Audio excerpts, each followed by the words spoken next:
Something I talked on podcast. It's the Sutton Podcast. And Golly, and Reigns, and a goal! And they have done it! Oh, and driven in! And number 11, Matthew Hanlon, followed that in! Will strike it! And it's gone all the way through! Oh, there you go! Not the cleanest of contacts, but Louis John scores for a third game running! And there it is! Sutton United at the GM Vauxhall Conference have put out First Division Coventry City, winners of the FA Cup themselves less than 2 years ago. But the whistle goes now.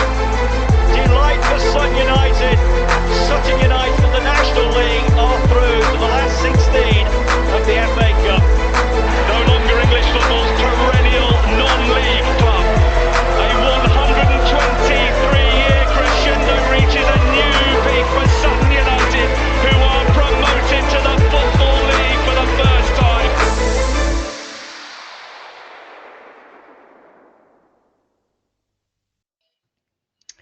Hello and welcome to the Sutton United Talk Time on podcast. You can't even say it. It's the midweek treat. Joining me today is Kenneth, all the way from Texas. Hello, Kenneth. How are you? I'm just fine. How are you? I'm very well, thank you very much. Just wanted to make sure everyone had a very Merry Christmas and it made however you celebrated, you were happy doing so, or other people were happy at least, even if you weren't. But how was your Christmas, Kenneth? You know, it was just fine. My family and I, we went to New York City. And New York City is just about as different as you can get from where I reside on a day-to-day basis. I enjoy it thoroughly. It was very cold. But the kids loved it. Got to do the ice skating in Central Park and the various other New York City Christmas things in addition to freezing. So not bad at all.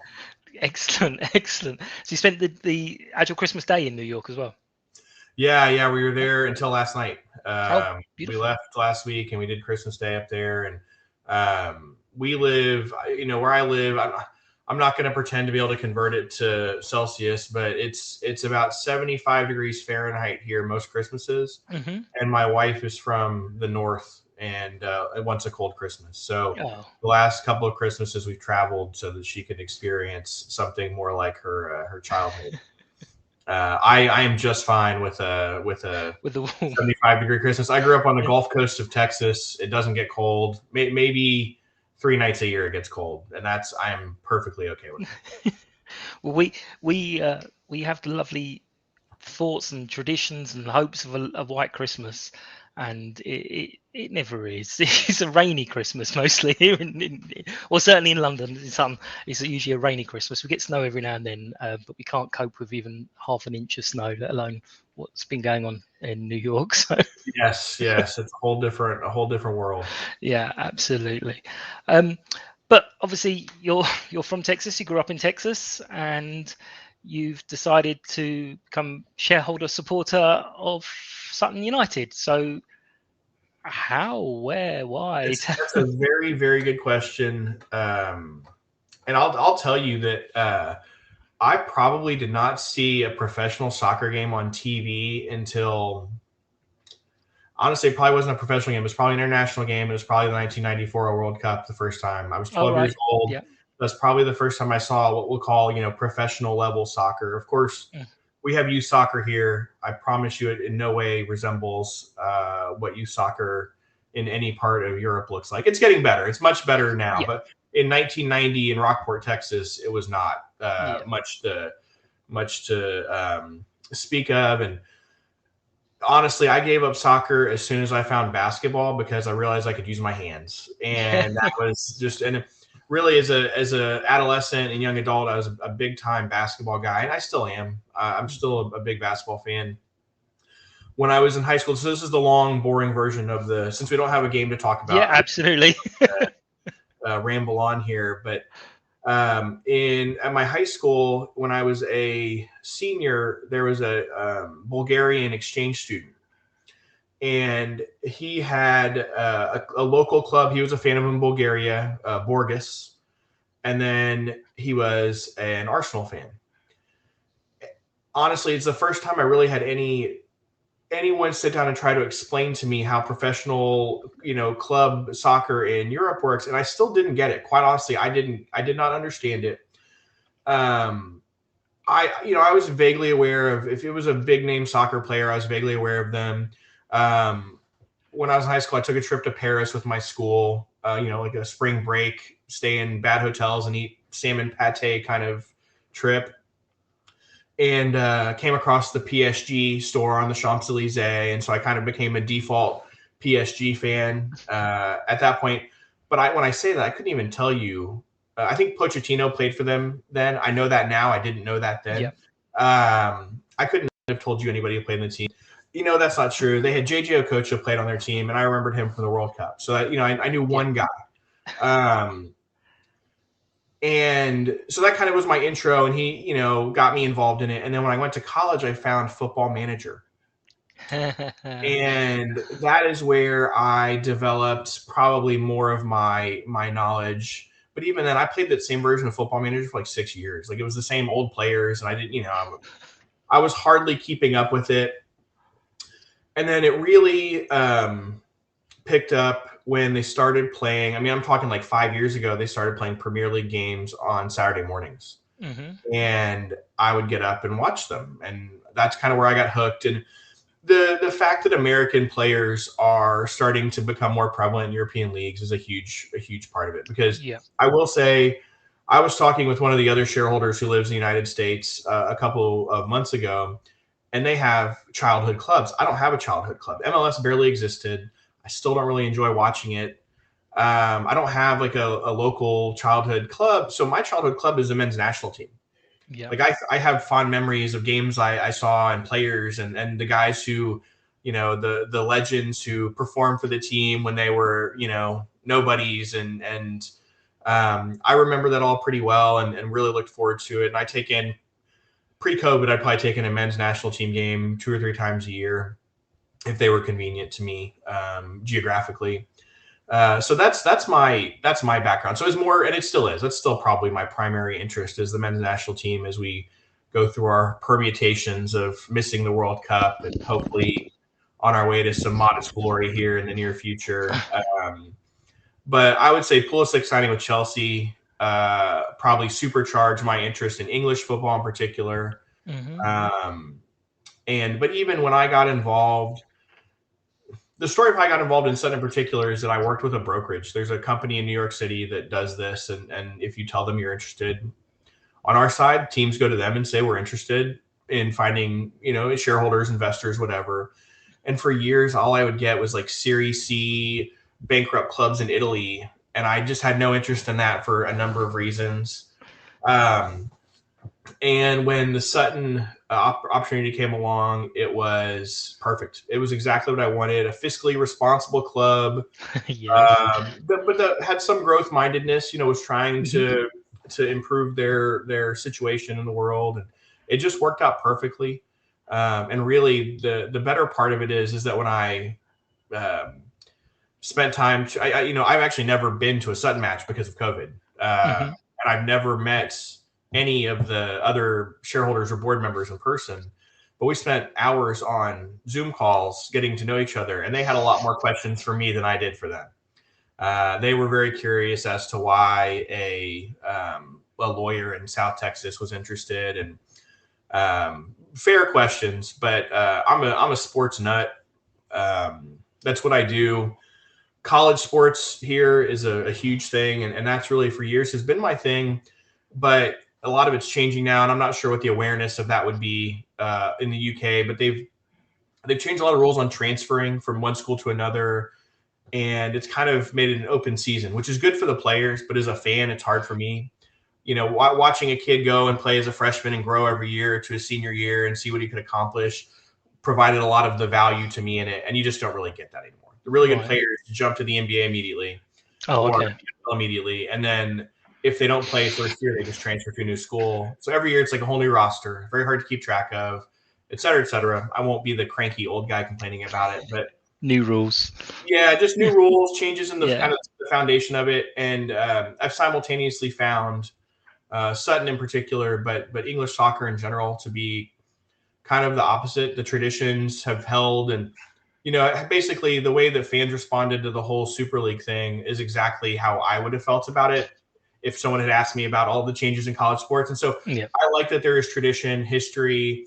I'm such a dilettante when it comes to all this stuff. I mean, I am coming from a place of true ignorance and doing my best to catch up quickly.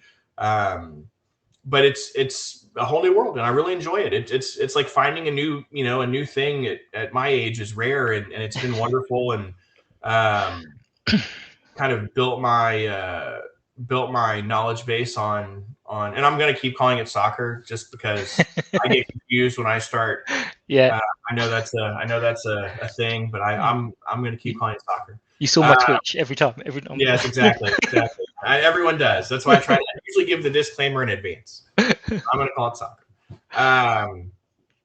But it's been wonderful. It's just been a great experience, and even from across the Atlantic Ocean, you can feel the community and the camaraderie. And I have other shareholders and board members that I text and call on a regular basis. I interact with fans and a little bit on Twitter. Mm-hmm. And I see the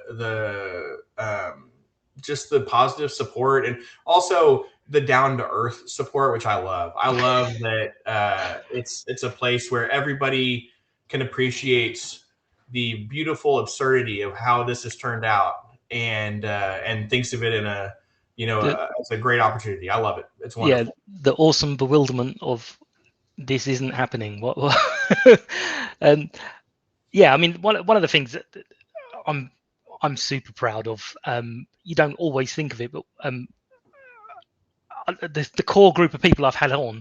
I was talking to someone the other day and said I do need to get some new voices on. I need to get new people on because the newest supporter I've had on so far was 20 years. He's the new boy. So it's, oh my goodness. And then you've got people like, obviously you spoke to Super Technological Roofs, who has been at the club for years. Dave has been at the club for years. AB has been supporting for years and years. So there's something about the club that kind of just takes in, nurtures and holds everyone. It's a strange little club. It's extremely strange colours. We all know this. But I don't know if anyone ever told you. I'm sure they did. But one of the reasons the colours were chosen is because it was the cheapest ones available at the time. And I believe it. Yeah, 1898. It was still a cheap club, but value for money, not cheap. Exactly, value. It's all about value. But the thing, years and years ago, we had quite a good team with some really good young players in, and it felt there was a chance to push on, but the board kind of had to make the decision at the time. We can't do it. We can't break the budget to keep these particularly good players, and we ended up having to let them go. It was a bit kind of, it's so annoying, and we're such small-minded. But then you're seeing what happens to other clubs who go for it.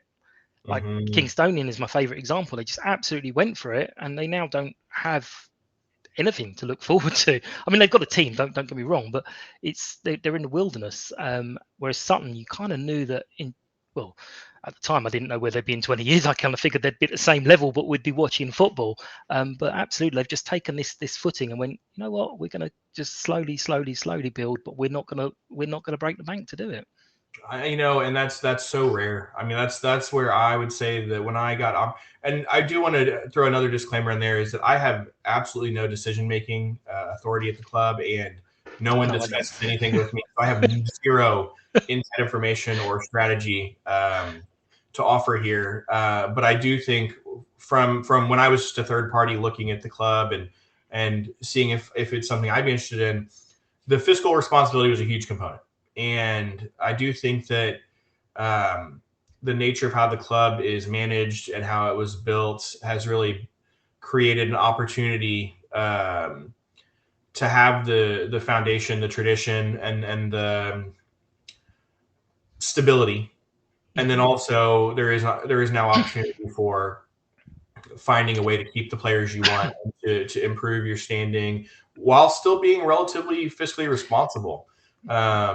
I think that's I think everybody from the like compliance side of moving up to the football league it's been a eye-awakening experience. But I mean, they got it done. The board and the volunteers who took on all those jobs. My understanding is there was like 60 different tasks that had to happen, and they all got assigned to someone, and they all got the things taken care of, mostly without any compensation. This is people who just want the club to be successful, and you don't have that in American sports.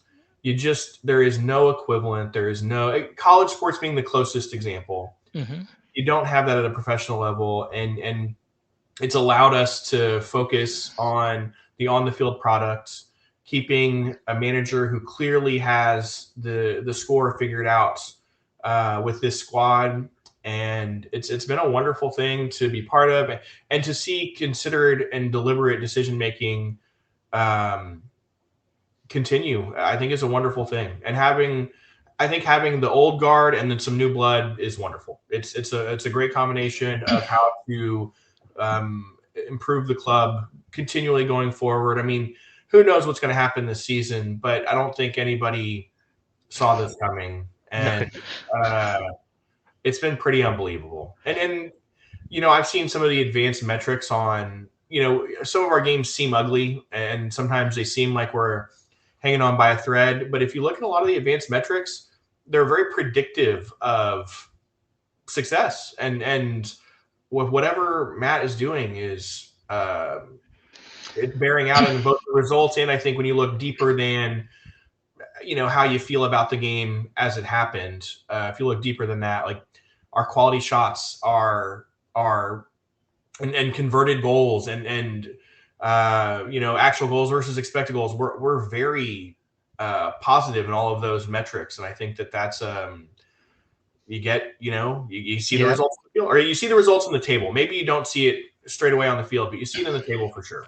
Yeah, absolutely. I mean, there's quite a few things discussed at the Meet the Manager evening, and one of which was obviously he's a young manager doing well. And first thing people saying that, are you staying? Are you staying? He kind of was basically saying, I've essentially got a blank canvas here. We're building this as a football league club, and I get to kind of put my input as to what I want. One of the things that completely threw me was when he said that he's got targets of players in mind for the next 2-3 years, a replacement for almost every player in the squad. He's got a target to go for. And I'm sitting there going, this is Sutton United that we're talking. This is the back of a cigarette packet kind of. Yeah. That's doing a disservice, but it's never really thought about, wow, where are we going to be in 5 years time, 10 years time. We always wanted to be as Bruce said, the best non-league club we could be, and that's gone. So we've done that. So it's where can we go? Some of the stuff he was talking about, and there was a guy, and I've forgotten his name, and I do apologize if he listens. He's basically taken my dream job from 20 years ago, didn't exist, where doing all the things you're talking about, all the stats. He's got various data on different players, and literally it will be, this is the type of player we're looking for and who fulfills all this criteria. And I'm crying because I'm like, this would, I was useless at any sports, and this would have been my dream leaving school to do this. Spreadsheets for football, love it. That's I think that's a huge thing, and the ability to have data to go on allows somebody like Matt to make smart choices. And there's a whole movement in American baseball called Moneyball. Okay, so you're familiar with that. I mean, it's old now. Everybody's there. And in some sports, in basketball, for example, and analytics, I think, has kind of ruined professional basketball. They're too good and they're too smart. And that takes away from some of the beauty of the experience. I have not found that to be the case when watching soccer. So it doesn't seem to have translated as poorly to the soccer pitch, but it does. I mean, like you said, 20 years ago, you didn't have any of these force multipliers that you have now. And I don't think it's a surprise that finding a manager with this kind of like professionalism and this kind of insight, who has good support around him, it's not a surprise that this is when the club is improving. I also don't think it's a surprise that you're seeing smaller clubs, and I use smaller in a more I know in English football, small and big is like a whole different thing. I'm just referring to it in, if you consider fan base and balance sheet, it's not a surprise that some of the smaller clubs are rising and staying while bigger clubs are not, because the smaller clubs don't have the baggage. They don't have the expectation, and so they can be a blank slate, and they can look at how they're doing things and be objective and efficient instead of just trying to throw money at a problem. Because I think that you can see at all levels of professional sports that rarely, with the exception of the New York Yankees, it rarely seems to work. And often you're paying for a good that has already passed its value date. Yeah. You're paying for what the value was last year instead of what the value is this year. And I think that that approach you just mentioned about what game are we playing, how are we going to play it, and who slots into that game the best is 20 years ago you couldn't have done it. It's all guesswork. It's all scouring soccer fields all over England trying to find a guy you think fits that without any data to follow it up. And so anyway, I don't think it's an accident that's happening now, and I do really enjoy that the club is open to this approach and letting Matt kind of, he's proven his concept, I think, in everyone's mind. He can do what he likes. yeah, exactly. At this point, that's the data we have is, man, let's see whatever his idea is probably a good one. I'm fairly certain if he came out and said, what I need you all to do is to start hopping on the terraces and tap your head, everyone's going to go, okay, fair enough. No, I really, one thing that really impresses me is how there's almost never a run of bad results. And I'll knock on wood when I say that, but I don't feel like I actually need to. It seems like their ability to adapt and I think the worst run of results in the last couple of years was fairly recently. So it was the Newport, Bradford, and Bristol City. I've done that completely out of order. So it was Bristol in the cup, I think. Where are we? Yeah, so Bristol Rovers in the cup, Newport in the league, Bradford in the league, and if we want to go back one more, it was technically a draw but win on penalties against Stevenage, and so I think that's two losses and a win, 2 losses and a draw, sorry, and one of them was a cup match. So it's and that's the worst in 2 and a bit years. It's absolutely insane. Well, even when you think about the stretch run for the National League Championship last year, we had that long run of draws. Yeah. And I just felt like the team stayed together really well when they could have been frustrated, and they really, they could have let it get away from them. But I feel like the leadership, both on the field and then in the clubhouse, was really solid, and they stayed the course and let it play out and put themselves in a position to win. I think we all would have breathed a little easier if we had a couple of 3-point victories in there, but it just was really impressive to me to take everybody. I think if you're on Twitter, and especially again, I'm not in the pub talking about this with anybody. I'm kind of I do have a small contingent of Sutton fans in Beeville now. So, for example, if the game had gone today, I'd have about 5 or 6 guys at the distillery watching. So we've come up with our own little local supporters club, but certainly not the same as you guys have. So I go from Twitter and Instagram and the things I see, and I think everybody expected Sutton to fade as the when that draw run happened, and we were the pack was coming to us pretty quickly, and it just seemed like no one ever had the nerves on the field. They just took care of business, and I think that's a leadership thing for sure. Yeah, there was one game, I can't remember which one he said, but there was one game that we played, and it might have been the Notts County one where we gave away the penalty in the last minute, where Matt said it was a really flat changing room, and he said the way that the COVID restrictions had changed the pitch meant he had to walk a longer way around. And he said that extra 90 seconds just gave him a little bit of thinking time. and he managed to switch it around. And Jason jumped in and went, "Yeah, he's doing himself a real disservice there." He said all the heads were down, and when Matt came in, everyone was like, "Yeah, you know what? It is one game. Just that's all it is. It's one game. Let's move on. We'll do the next one."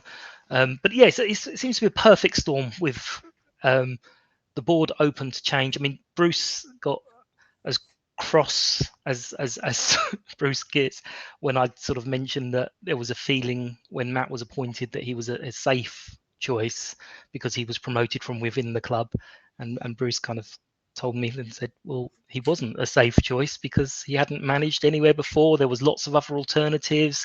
It was so firmly told off by Bruce. But yeah, Matt he's been absolute revelation. There was a bit of a hairy time. I'm not sure when you first started following, but there was a bit of a hairy time when he first joined us. So I did not. So I think that was the COVID shortened season when it was a little tougher. Yeah. I came in officially about 16 months ago. Oh, okay. So I got in right at the beginning. Right on the good times. I mean, you could not write it better. There's no doubt about that. I have been here for glory only, and I'm not that sad about it. I don't have the bona fides that a lot of the fans do, but I've definitely been here for the good times. It's pretty crazy, and I have spent more time trying to explain how the English football pyramid works to my friends than I ever thought I would. I used to have that many years ago, and it used to have to be like when I was at school and Sutton, who, what, where, right? So you've got this division, then this division, then this division, and keep going, and then we split into 3, and that's where we are.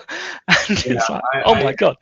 That's where I probably, when I say I'm a dilettante in the world of European football, promotion and relegation I didn't really appreciate it until I started watching the Premier League 5 years ago. Mm-hmm. I mean, I probably had heard the term and had a basic understanding for it, but there is no American equivalent. Yeah. Some of the soccer leagues here are starting to talk about it. The sub MLS leagues, as a way to differentiate themselves from the MLS, are starting to talk about promotion and relegation.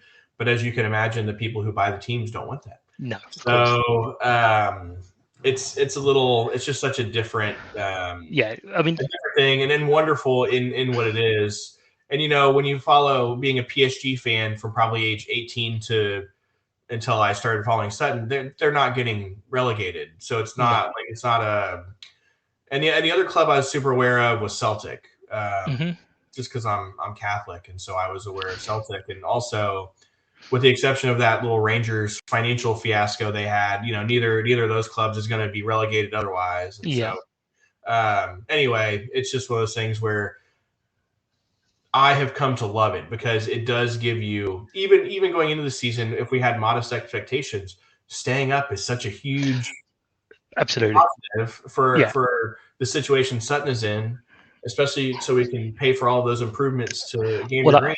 I think that was most people's.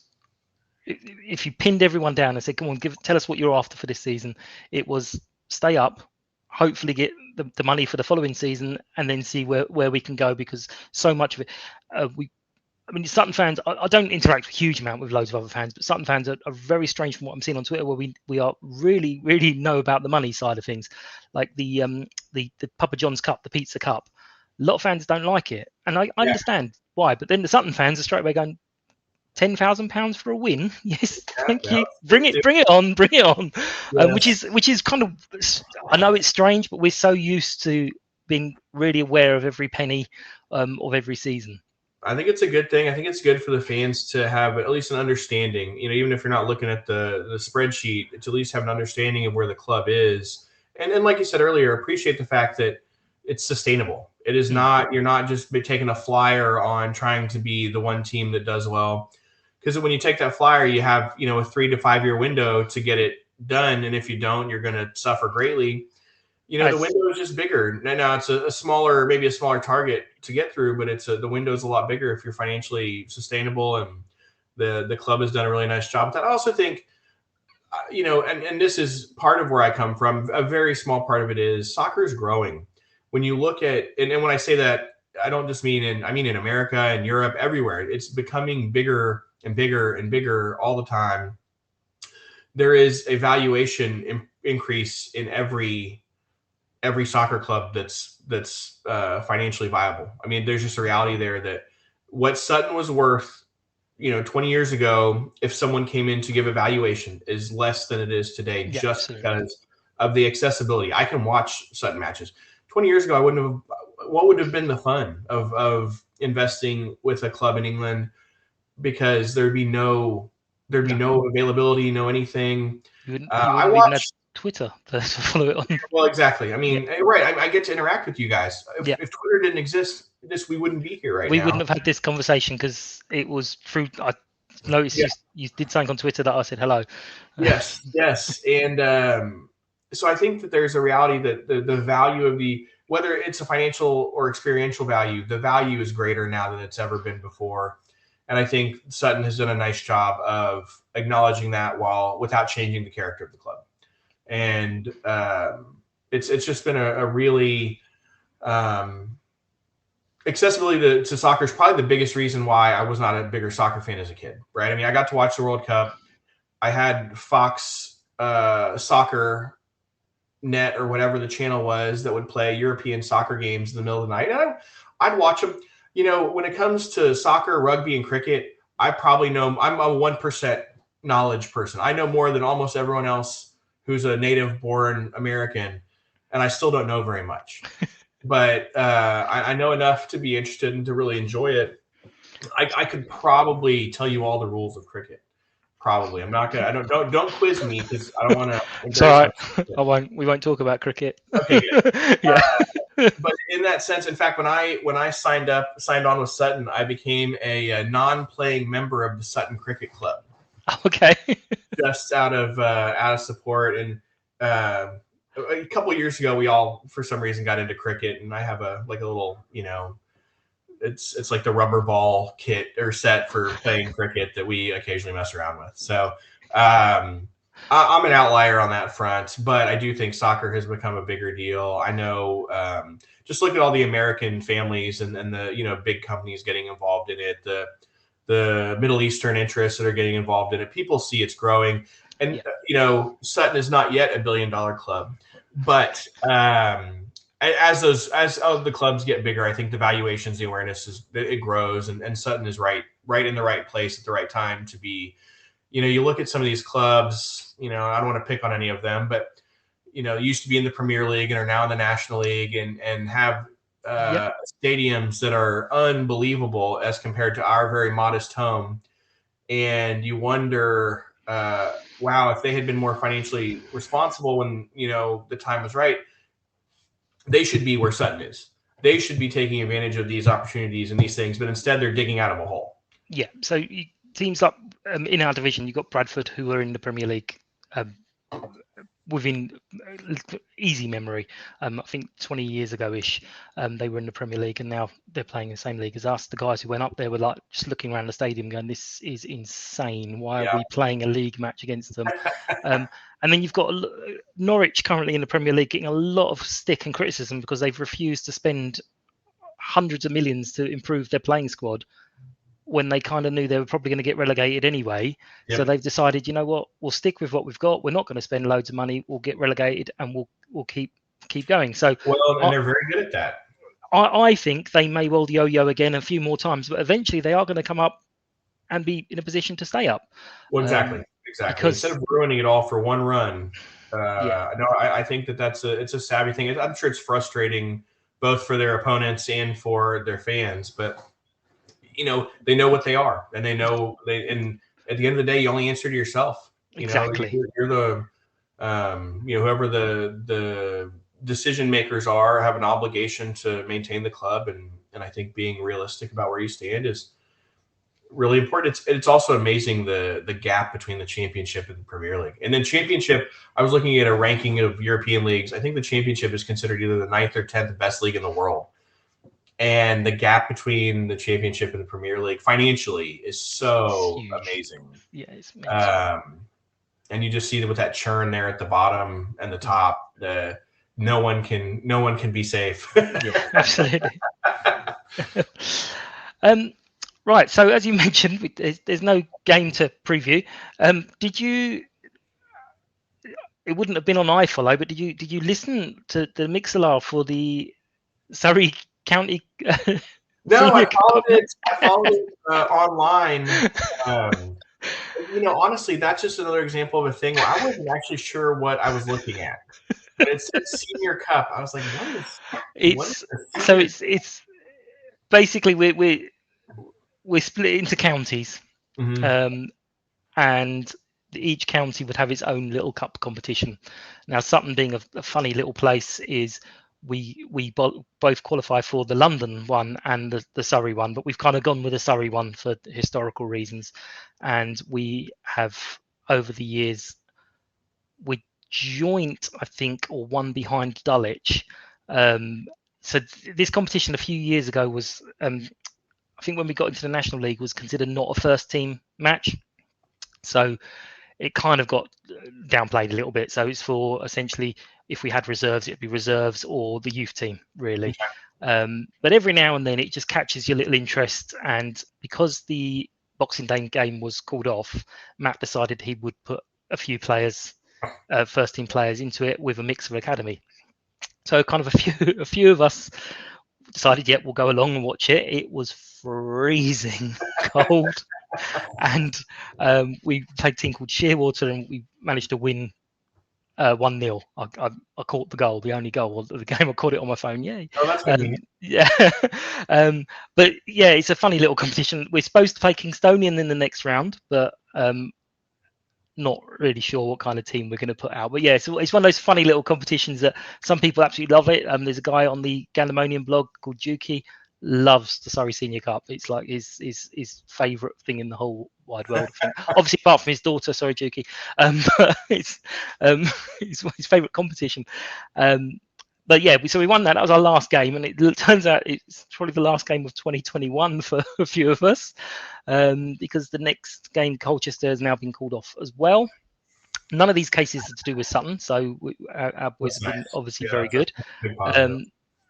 So the next game we're supposed to play is Exeter, although they've had their last 2-3 games called off as well. So we obviously don't know if even that's going to go ahead, which is quite frustrating. It must be for Matt, because obviously your whole build-up is to get to a game. So when you're training, you lose that little bit of an edge because you haven't got those games to play as well. But yeah, so the next one may well be Exeter, which is going to be in the new year. Other than that, we are looking at the Pizza Cup again, which is a bandwagon that I jumped on. Well, so my son finds the Pizza Cup to just be hilarious. And my son is a big Sutton fan. I can tell you he's 6 and has just started playing soccer. In fact, I missed a lot of so when they're broadcast here, it's about 9 a.m. for a regular Saturday game. And he plays soccer on Saturday morning. So I usually get the first half in before his game would start. But I missed a lot of them this past fall.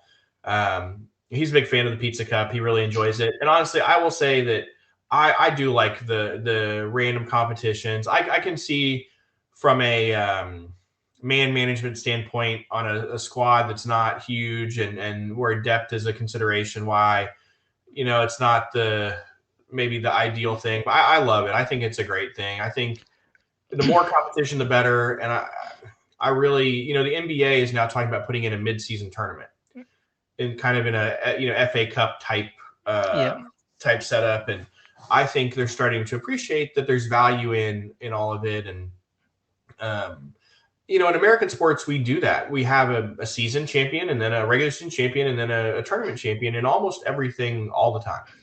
And I love it. I just think it's fun. It kind of makes you value the season, but also prove your medal at the end. And I'm actually trying to convince the local soccer association, once you get to the U10 level, they have an end of season tournament and they play it all on the same day.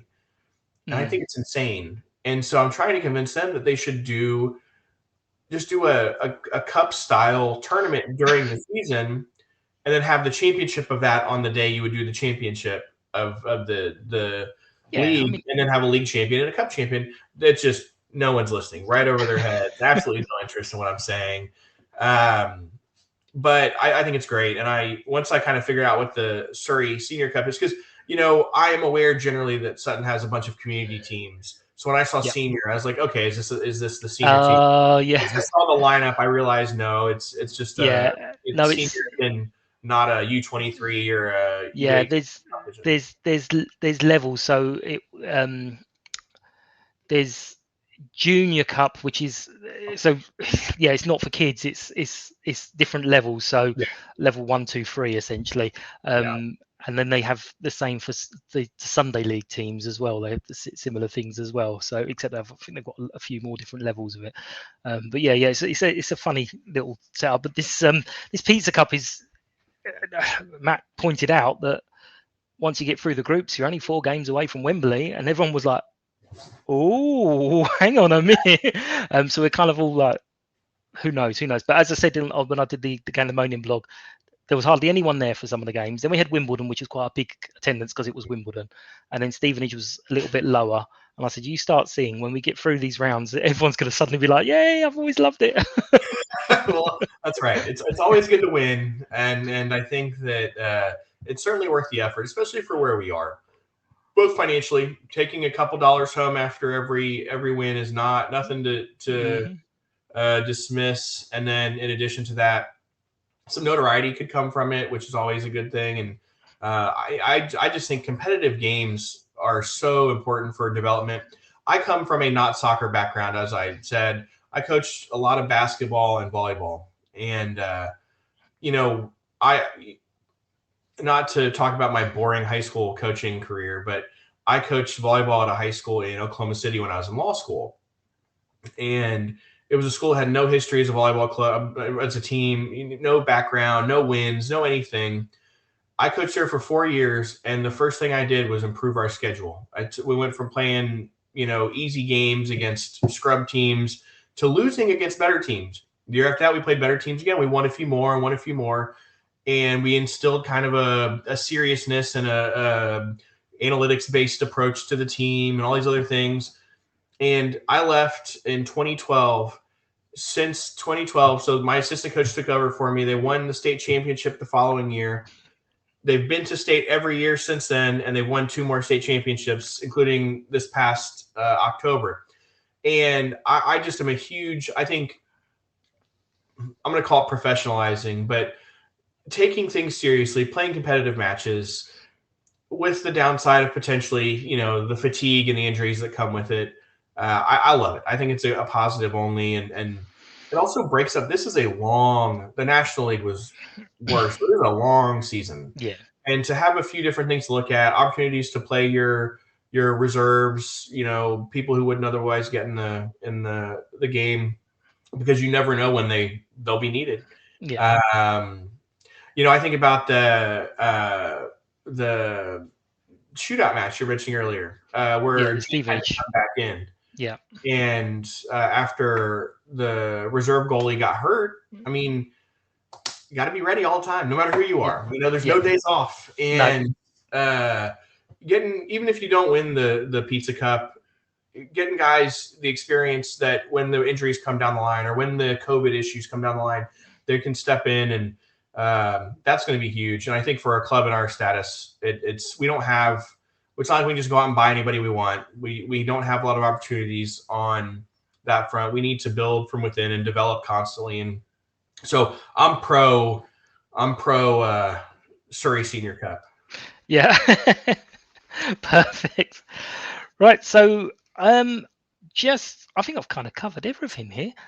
Other than any more news on when your product's coming to the UK? Okay. Not soon enough. Sorry. Yes, it's been an experience. I have to rework my production area because the bottle size in the UK is not the same here. So actually, the United States has changed it recently, but you guys sell 700 milliliter standard size bottles, and we sell 750 milliliter standard size bottles. So in the past 6 months, I've purchased a filler that is compatible to both. So that's step one. I've got step one. And then I am trying diligently to understand the labeling regulations in the UK. They are very complicated and difficult here, but the UK takes it to a completely new level. And once I figure that out, I'll figure out the tax component. So what I really need is if I, and I constantly look, but I need someone there for help. So if anyone does listen to this and knows this business better than I do, please call me. But that's a big deal. I'm optimistic. Honestly, I will be clear here. I think the better Sutton does, the easier it'll be for me. And that's it. Already is. The fact that, in fact, I got a guy to talk to me about this who probably wouldn't have given me the time of day shortly after the promotion happened last spring. So I do think that having that in is it's a thing I do here as well. Before I go into a market, I typically sponsor a sports team. So the Rio Grande Valley of Texas is where the border of Mexico is and where the Gulf Coast kind of meet. Right. And we are the official vodka of the Rio Grande Valley Toros, which are the USL Championship club there. Okay. And then we are the official vodka of the Houston SaberCats, who play Major League Rugby. And that's brand new. Like, that's going to start in 2 months, and it's going to get me into a bunch of places in Houston. We do some other things here and there, but I'm a big fan of using sports as a way to, because people love it. I mean, they love it. And there's a gravitas to it that people really take seriously. And if you affiliate yourselves with